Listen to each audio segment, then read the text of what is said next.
Hello বন্ধুরা, talking dolls চ্যানেলে নতুন ভিডিওতে সকলকে স্বাগত। সকলে খাওয়া দাওয়া করে এবার জমিয়ে গল্প করছে, আর এদিকে তো সবাই হাসাহাসি করছে। ওদিকে শিরিন তো একেবারে গিফটে ঢেকে গেছে। তো শুনি না যাক সবাই কে কি বলছে। কে এলিনা বলতে শুরু করে দিল, আন্টি আপনাদের ওই যে সাদা রুটিটা আর মাংসটা আমার দারুণ লেগেছে। ওটা কিভাবে বানিয়েছেন? আমি এর আগে কখনোই খাইনি, ওটা দারুণ খেতে।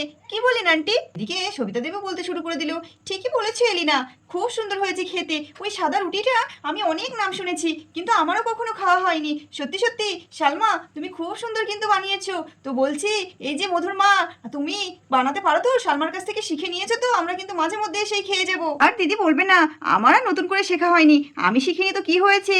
ওই যে আপনার বৌমাকে নিয়ে যাবেন, মধু, ও খুব সুন্দর শিখে নিয়েছে ওর কাকিমার কাছ থেকে। আপনাকে প্রায় দিন করে খাওয়াবে। বাবা দিদি, আপনাদের এত কিছু রেখে ওই সাদা রুটিটা এত পছন্দ হয়েছে। আচ্ছা, যাওয়ার সময় আমি কিন্তু কিছু দিয়ে দেবো মাসিমার জন্যে, আপনি অবশ্যই একটু প্যাকেট করে নিয়ে যাবেন। বাবা, আবার প্যাকেট করে দেবে নাকি? আচ্ছা দিও, তাহলে আমার শাশুড়ি মাও একটু খেয়ে দেখবে তোমার রুটিটা। কে শেলি বলতে শুরু করে দিল, হ্যাঁ কাকিমা, আমার জন্য কিন্তু ওই কালারিং পায়েসগুলো দেবে, আমার কিন্তু ভীষণ খেতে ভালো লেগেছে। ওই ইয়েলো কালার, রেড কালার, কি সুন্দর খেতে।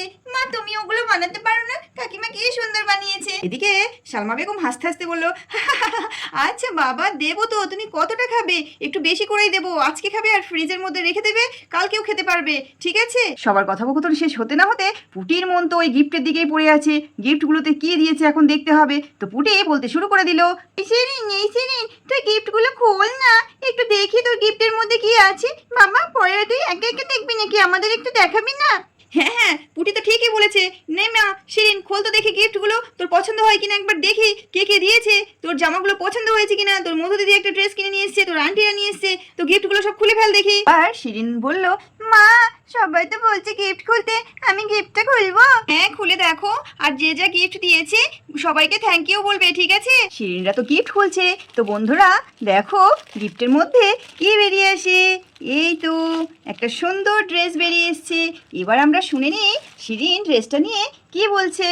মা দেখো, কি দারুণ একটা পরি ড্রেস। এই ড্রেসটা কে দিয়েছে? কে? সবিতা দেবী বলল, শিরিন এই ড্রেসটা তোমার এলিনা দিদি দিয়েছে। আর শিরিন এলিনাকে থ্যাংক ইউ বলল। থ্যাংক ইউ এলিনা দিদি।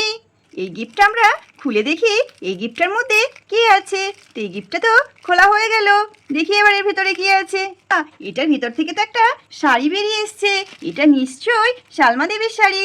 এদিকে সালমা দেবী বলতে শুরু করলো, আবার দিদি এসবের কি দরকার ছিল? বাচ্চার জন্য নিয়ে এসছেন, এটাই অনেক, আবার আমার জন্য কি দরকার ছিল? মধু বলল, কাকিমা তোমার শাড়িটা কিন্তু খুব সুন্দর হয়েছে, নিশ্চয়ই আন্টির পছন্দের, তাই তো আন্টি?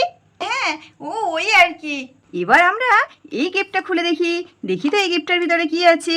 এবার তো শিরিন খুব সুন্দর একটা পরি ড্রেস পেয়েছে। এটার মধ্যেও কি সেরকম কিছু আছে? দিয়ে একটা, ও বাবা, একটা সুন্দর টিকলি বেরিয়ে এসছে স্টোনের। এটা কে দিয়েছে টিকলিটা? শিরিন, তোকে ওই গিফটটা আমরা দিয়েছি রে। থ্যাংক ইউ দিদি। এই গিফটের প্যাকেটটা তো খুব সুন্দর প্যাকেটিং হয়েছে। তো আমরা এবার এই গিফটটা খুলে দেখি এটার মধ্যে কি আছে। এই গিফটের ভিতর দিয়েও তো একটা সুন্দর ড্রেস বেরিয়ে এসছে। তো শিরিনের পছন্দ হয় কিনা এসে বন্ধুরা আমরা দেখি। এই যে শিরিন কি বলছে শুনে নি। বাহ, এই ড্রেসটা আমার ভীষণ ভালো লেগেছে। এই ড্রেসটা কে দিয়েছে? ওমা শিরিন, তোর পছন্দ হয়েছে বুঝি? এই ড্রেসটা তোর মধু দিদি নিয়ে এসে দিয়েছে। কেমন লাগছে তোকে? খুব ভালো হয়েছে কাকিমা, থ্যাংক ইউ মধু দিদি। সবার তো গিফট দেখা হয়ে গেছে। এদিকে পুটি কিছু বলছে শিরিনকে। এই শিরিন, তোর গিফটগুলো খুব সুন্দর হয়েছে। তোর ঈদে এবার খুব ভালো ভালো গিফট হয়েছে। এই শিরিন, তুই তো সেই থেকে বাড়িতে বসেই আছিস। এই খাওয়া দাওয়ার পরে আর ভালো লাগছে না, বল, দিনটা কাটতেই যাচ্ছে না। ও কাকিমা, তোমাদের ঈদে কি এইরকমই কাটে নাকি অন্যরকম কিছু হয়? এবার পুঠির কথা শুনে শিরিনের মা বলল, আরে বাবা, আমাদের ঈদে এরকম হয় বুঝি? আমরা যখন ছোট ছিলাম তখন ঈদে আমরা কত মজা করতাম জানিস? সকালবেলা নামাজ পড়ে এসে সিমাই খেয়ে সব পাড়ার দাদারা মিলে সবাই খেলার আয়োজন করতো, আমরা সেখানেই সারাদিন কাটাতাম। কত কিছু খেলা হতো জানিস? মা বলো না কি কি খেলা হতো? বাবা, তো শুনতে ইচ্ছে করছে। সে অনেক খেলা, এই যেমন ধর হাঁড়ি ভাঙা খেলা, তারপরে মিউজিক্যাল চেয়ার খেলা, এক বালতি জলের মধ্যে একটা আপেল ছেড়ে দিত, দিয়ে বলা হতো সেটা মুখ দিয়ে তুলতে। তারপর আবার কি হতো জানিস? সেই জিভ দিয়ে নাক ঠেকাতে হতো, সেই নাকের আগায় আঠা লাগিয়ে দিত, দিয়ে বলতো সেই আটাটা চেটে দেখাতে হবে। বাচ্চারা তো কথা শুনে সব হাসতে শুরু করে দিল। মুন্নি বলল, এ বাবা এত কিছু হতো? ও কাকিমা, তোমাদের সময় তো কত কিছু হতো, আমাদের সময় একটা খেলায় হলেও তো হবে। এই হাড়ি ভাঙা খেলাটা কিরকম? এটা খেললেও তো হয়।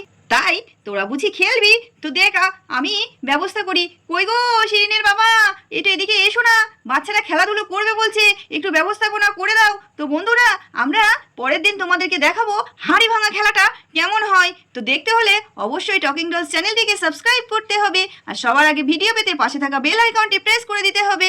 ভিডিওগুলো ভালো লাগলে লাইক করবে আর কমেন্ট করে জানাবে কেমন কেমন ভিডিও দেখতে ইচ্ছে করছে। তো সবাই ভালো থাকবে, সুস্থ থাকবে।